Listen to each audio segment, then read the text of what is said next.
Operation സിന്ദൂരിൽ Pakistan ഇന്ത്യയുടെ 5 fighter അടിച്ചിട്ടു. അത് Chinese weapon, അതായത് PL-15 എന്ന് പറയുന്ന എയർ ടു എയർ വെപ്പൺസ് ഉപയോഗിച്ചാണ് ചെയ്തത്.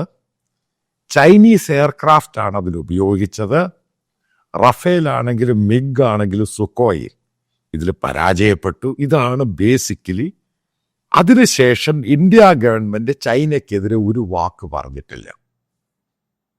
അതായത് ഗവൺമെന്റ് ഓഫ് ഇന്ത്യക്ക് പിടികിട്ടി ഈ 7 വർഷവുമായിട്ട് ഗാൽവൻ ആണെങ്കിലും ലഡാക്ക് ആണെങ്കിലും ചൈനയുമായിട്ട് എതിർത്തു പോകുന്നത് ഇന്ത്യയെ സംബന്ധിച്ചിടത്തോളം തന്ത്രപരമായിട്ട് കാണിക്കുന്ന ഹിമാലയൻ ബ്ലണ്ടറാന്ന് പിടികിട്ടി. ഇതാണ് അതിൻ്റെ ഘടകം, പ്രധാനപ്പെട്ട ഘടകം.